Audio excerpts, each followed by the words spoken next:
Welcome to The Verdict. Mick Cornett with Meyers. Glad you're here. We're here every week. We meet interesting people, we deal with topical issues, and Dan Straughan is our guest today. Yes, Dan is the founding executive director of the Homeless Alliance here in Oklahoma City, and he has a wonderful story to tell about very difficult problems. It is, and he's making a progress. problem that, despite a lot of great efforts, is not going away. Dan has his hands full and can always use people's help.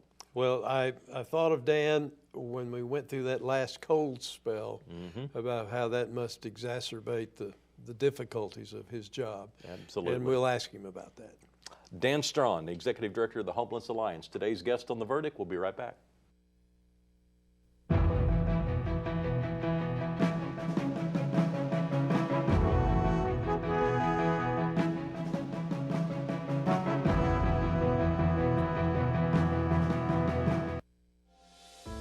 Right now, 6 feet can feel like a long ways away.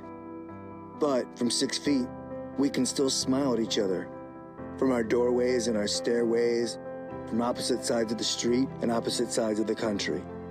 Through fear and frustrations, we can remind each other that we are still here for each other. Because we can still smile at each other. And we're not going anywhere. Military service ran in my blood, starting from my father, which joined the Navy. On the Chickasaw side, my uncle, which served in the United States Army. I'm Benjamin Espinosa, Chief Petty Officer, United States Navy, and I'm Chickasaw. I went to the Secretary of Defense's staff at the Pentagon in Washington, D.C., which ultimately led to becoming a combat support technician for Naval Special Warfare, specifically SEAL Team 10. I think to be proud and to love your tribe, to love being Chickasaw, you also have to love being American. You also have to love everything that America stands for. Equality, perseverance, professionalism, and power. I want my family to know that their father is a good person, but also feels that he has an obligation to the country and to love this nation. Anything worth having is worth dying for. The military and the country owes me nothing.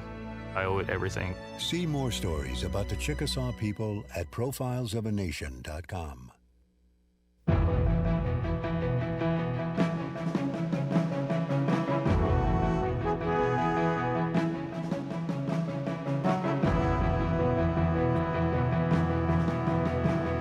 Welcome back to the set of The Verdict. Mick Cornett and Meyers. Kent's going to introduce today's guest. Well, as Mick indicated in the open, our guest today is Dan Straughan. Dan is the Executive Director of the Homeless Alliance of Central Oklahoma.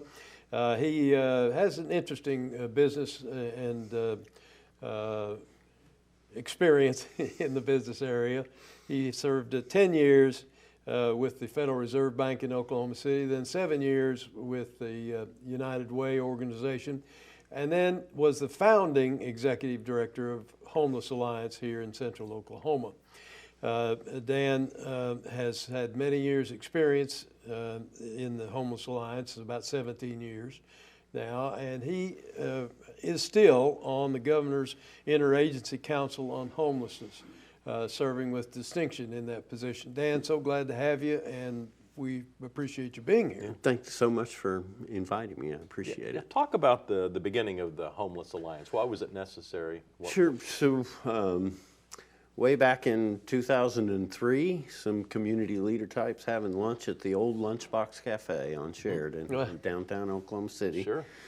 And some of those community leaders just sitting there having lunch and just watching kind of a parade of stereotypically homeless-looking people walking back and forth on Sheridan. And Nick Noble, the son of Lloyd Noble, the grandson of Sam Roberts Noble, said to the rest of the group, I think there's got to be a smarter way to address homelessness in Oklahoma City.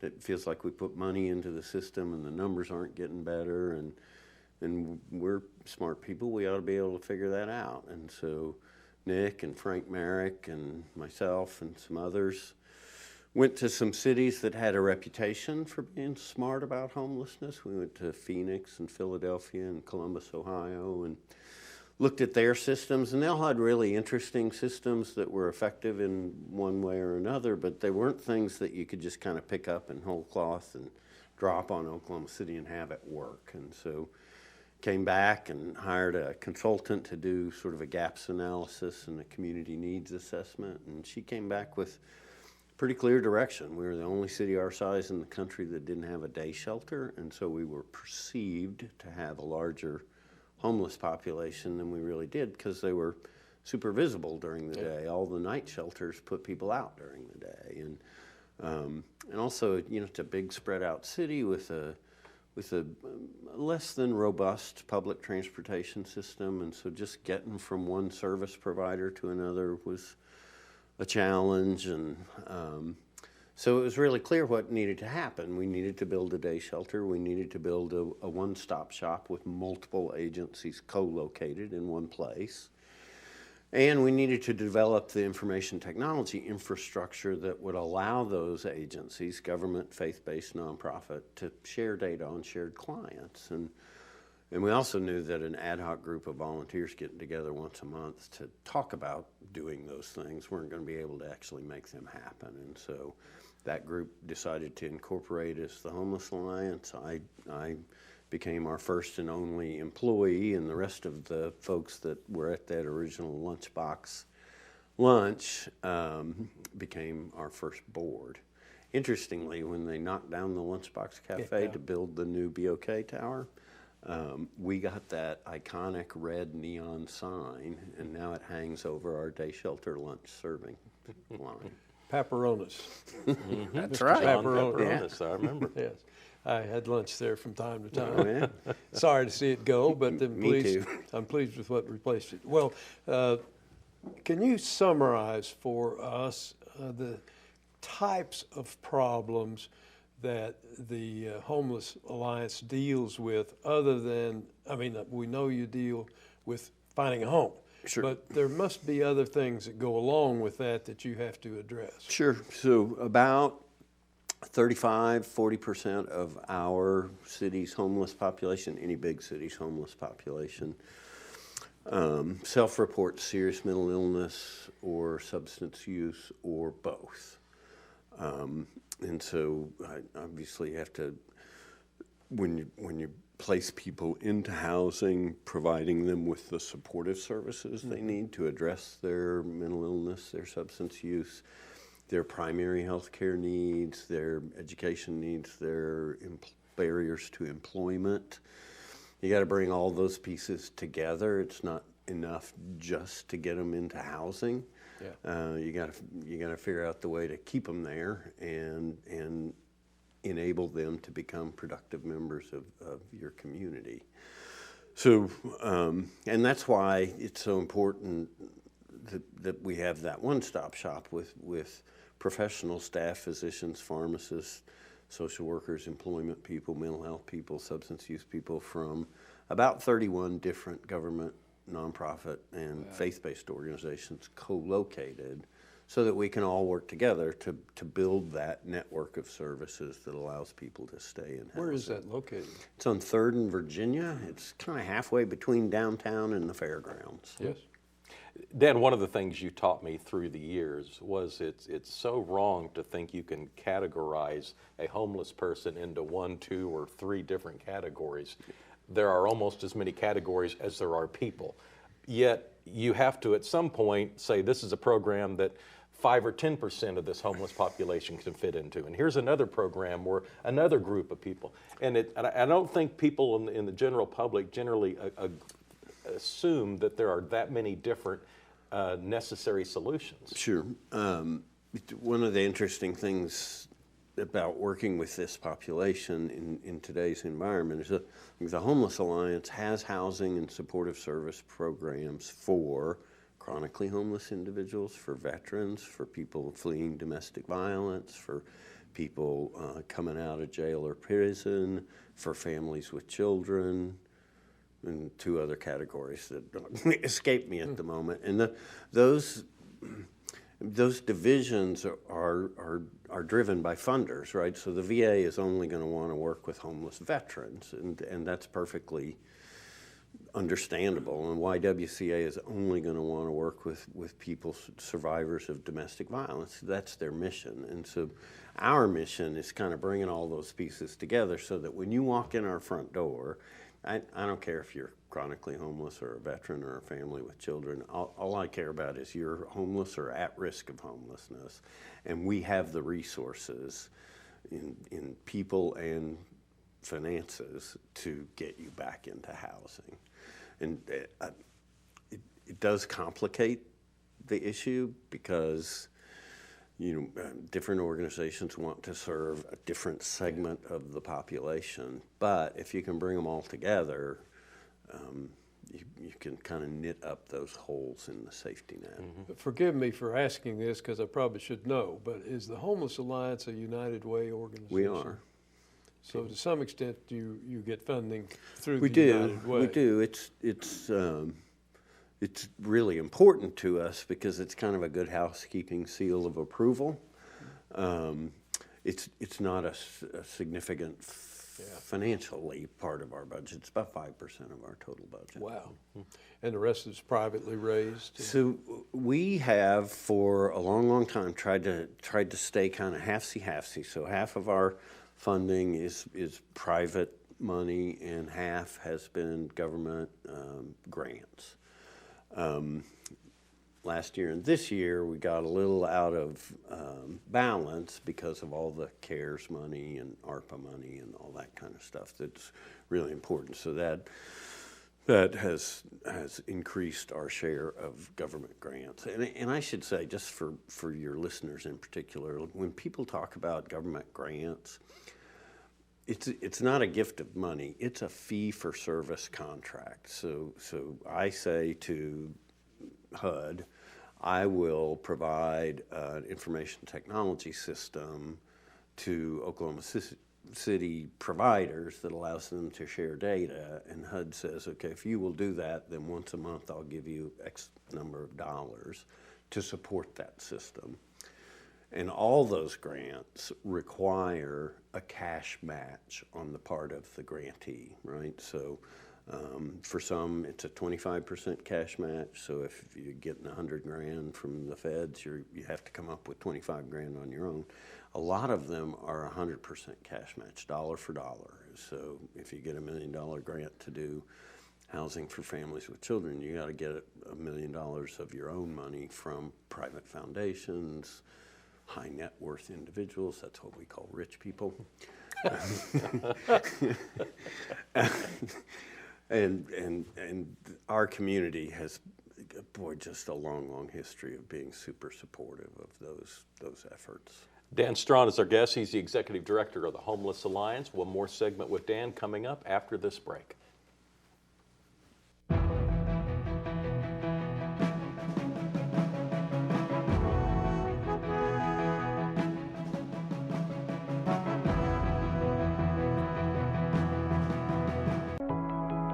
The Vet Hero office at the University of Central Oklahoma, it is a one-stop shop for veterans when they're trying to get their education. I call it my encore job. I get to take care of veterans. We help them transition. I was that guy that transitioned after 24 years, and in the end, GI Bill is a benefit that those soldiers, sailors, airmen, Marine earned. It was the thing that made us the greatest country in the world coming out of World War II, and it will continue to do the same thing for this future generation of service members.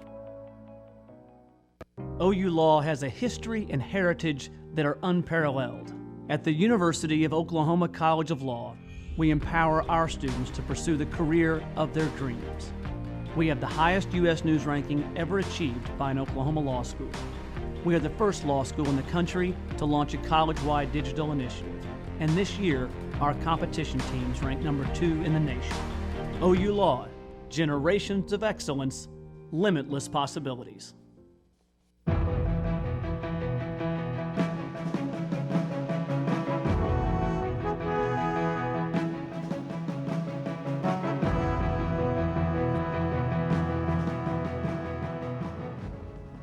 Welcome back to The Verdict, Ken. Dan, I know that your organization covers central Oklahoma. We obviously have, I guess, the largest homeless population in the state in central Oklahoma. What kind of coverage is there for homelessness in, for instance, Tulsa? Sure. So our information technology system that allows agencies to share data on shared clients, that is actually a statewide system. So agencies in Tulsa are on the same system that we're on, that Norman is on, that Lawton is on. And that's important because the population is by definition transient. So somebody that was at John 3:16 in Tulsa yesterday may show up at my day shelter today, and I need to know, you know, kind of what his status was and where his records are and all that kind of stuff. So the state is divided into what are called continuums of care. And every other month, all the continuums of care get together to make sure that we're coordinating statewide. But, you know, probably 80% of the knee-to-knee work that's done with people experiencing homelessness statewide is done by the faith community. And so, and they're not always kind of brought into that fold. And so we work pretty hard to make sure that you know, First Baptist Wetumpka knows that there are resources in that part of Oklahoma that they can access. But it's an ongoing challenge. Mm-hmm. Dan, over the last 20 years or so, there's been this increased inclination to want to count the homeless, and then that brings up the idea of, well, how do you even define homeless? If a person can't pay their rent and they move in with family and they're sleeping on their brother-in-law's couch, they're homeless by some definition. Absolutely. But are they counted, when government counts homeless people if they're not out on the streets? And so how do you deal with the definition and trying to accumulate numbers? Boy, you've hit on one of the real challenges. So for HUD, Housing and Urban Development, which is the primary federal funder of homeless services, the definition is a person who's in a homeless shelter or living in a place not meant for human habitation, so under a bridge or on a park bench or something like that. That's HUD. The Federal Department of Education, their definition includes what we call couch homeless, so somebody who's lost their own housing and has moved in with a friend or a family member without benefit of a lease. And so it is really hard to enumerate couch homeless because you drive down any street in Oklahoma City and there may be couch homeless people living there and you would never know because they're in a home. So we do annually conduct what's called a point-in-time census. It's just it's a snapshot head count of the homeless, and we also survey the people experiencing homelessness to ask them what their barriers are. One of the things we ask is, what zip code were you in when you were last stably housed? And for Oklahoma City, that's been, 70 for a decade. 75% of our homeless were housed in Oklahoma City before they became homeless. And about 20% were housed in Oklahoma, but not in Oklahoma City, and only about 5% are from out of state, and most of those are transient passing through. There's been a long-standing sort of urban myth that Oklahoma City is a magnet for homeless people from all over the country, and that's just not true. The data don't support it and never really have. Well, being funded as you are, and putting aside the HUD funds, but taking into account the CARES program, how has your funding held up during COVID? It's really increased quite a bit. As part of the CARES package and the second CARES package and the ARPA package, a lot of funding came into governmental entities, so cities, counties, the state. And then those governmental entities looked around for organizations that could kind of execute address the needs that they were intended to address. And so we were very fortunate in that the Homeless Alliance was selected to utilize quite a bit of that, and mostly in terms of housing and support services. We operate Oklahoma City's only general use day shelter, and we see about 350 people a day, 6,000 a year in that day shelter. And, you know, it's just one big room, and so when there's a pandemic going on, that's can be really challenging. And so one of the things we did, City Rescue Mission did, some of the other shelters in Oklahoma City, was use that money to install germicidal UV lights, those same lights that you see in a hospital that are trying to knock down viruses in the air, which is not an inexpensive thing to install. But I will say we did more than 6,000 COVID tests from September 2020 to January 2021. In the homeless population in Oklahoma City, our test positivity rate never got above 4%. And, you know, this at a time when the general population was at 24%. So we have been very effective in, so far, keeping the virus out of the homeless community. But you have to be pretty fast to foot to keep up with these changing circumstances. Yes.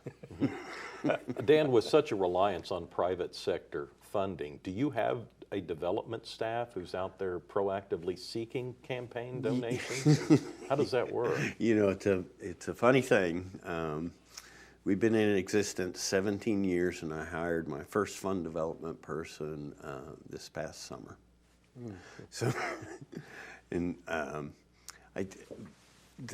as I say, the philanthropic community in Oklahoma City is pretty darn sophisticated, and they look for who's having an impact, who's being effective, and so they want an ROI in a sense. They absolutely do, Yeah. and we've been able to give that to them, and so they've given Return us a lot on of investment, support. I hope. Exactly. Okay. Yes.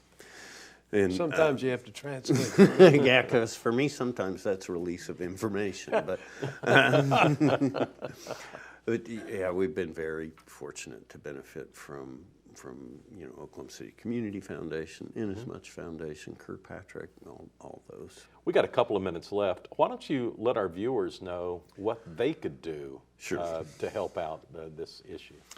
So I'd obviously be remiss if I didn't ask for support, not only for the Homeless Alliance, but for really any entity, any agency that's working with homeless people, financial support.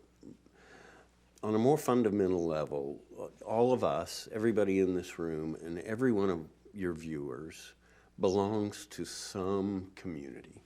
Maybe it's their alumni association or their church home or their Sunday school or, I don't know, their bowling league, but they belong to some kind of community. And if everybody listening to this could get with that community and just make a covenant with that community, we're not going to let anybody in our community become homeless. Whatever it takes, we're just not going to allow that. And I'd be out of a job in a year or so, and I'd be happy about it. Well, we sure wish you good luck on a very, very difficult problem, and we're glad, as Oklahoma City residents, to have you running the show. Oh, thank you. We'll give some website information in the last segment that will allow people to learn more about your organization and how they can help. But Dan, thanks for a lifetime of giving back to the community and for all you've done behind the scenes to help this vulnerable population. It was my pleasure. Thank you. Well, you've done a grand job with it. Thanks. Kent and I'll have a final word when we get back.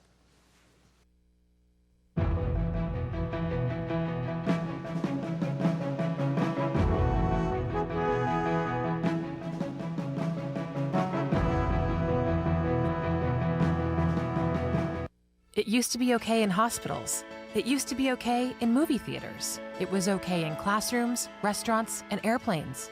But thanks to a greater understanding of the dangers, that's not okay anymore. So now that we know secondhand smoke causes lifelong health problems, why is it still okay to smoke with children in the car? Bottom line, it's not okay. Let's get serious about protecting kids. Join the fight at stopswithme.com. All children deserve a life of hope and love, but sometimes they experience a life of pain, neglect, and abuse. When that happens, each child deserves all the quality assistance and representation that can be offered in our legal system. For more information, call 23-CHILD.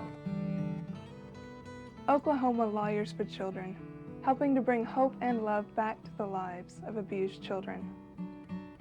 You will always be mom and dad to me. You have children coming from a different lifestyle, different mindset. You have to open your arms and really do what you have to do to have that child become a part of your family. And if it's more patience, that's what you do. Kids gotta know they can trust you. And that's what we try to do with these kids. You will always be mom and dad to me. The Journal-Record is pleased to be a sponsor of The Verdict. The Journal-Record, since 1903, the best source of Oklahoma business news and legal information.